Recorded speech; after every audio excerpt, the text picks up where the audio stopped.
بسم اللہ الرحمن الرحیم۔ شروع اللہ کا نام لے کر جو بڑا مہربان نہایت رحم والا ہے۔ حضرت امام زین العابدین علیہ السلام فرماتے ہیں، جب نوح علیہ السلام کشتی بنا رہے تھے تو ایک مومنہ بوڑھی عورت روز اللہ کے نبی کے پاس اپنی گٹھڑی لے کر آتی اور کہتی، اے اللہ کے نبی، کب کشتی روانہ ہوگی؟ نوح علیہ السلام فرماتے، ابھی دیر ہے۔ وہ عورت شام تک بیٹھی رہتی اور پھر اٹھ کر چلی جاتی۔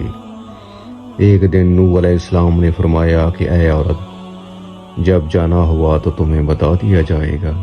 یہ عورت واپس چلی گئی اور انتظار کرنے لگی کہ کب نوح علیہ السلام کشتی بنائیں گے اور مجھے بلاوا آئے گا۔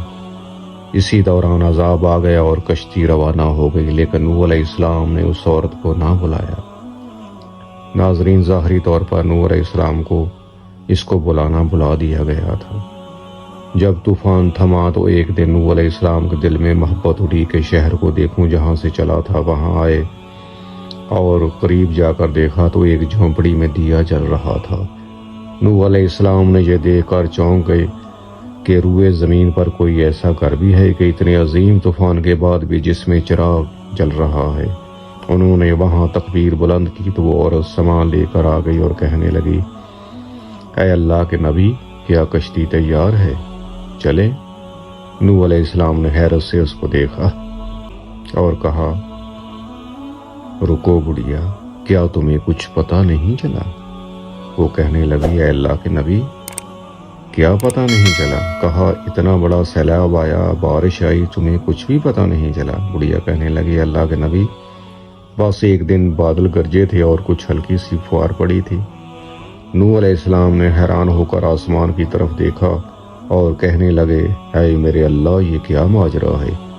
اللہ تعالیٰ نے نوح علیہ السلام پر وحی بھیجی کہ اے میرے پیارے نبی، اس عورت کے دل میں چونکہ تمہاری محبت تھی اور تم نے اسے پابند کر دیا تھا، اور چونکہ تمہارا اس سے وعدہ بھی تھا کہ نجات کی کشتی میں اسے لے جاؤں گا، تب جب تم نے اپنا وعدہ پورا نہیں کیا، لیکن اے نوح علیہ السلام، میں تو تمہارے وعدے کا ذمہ دار تھا، اس لیے میں نے اس بڑھیا تک عذاب پہنچنے ہی نہیں دیا۔ تو پیارے ناظرین،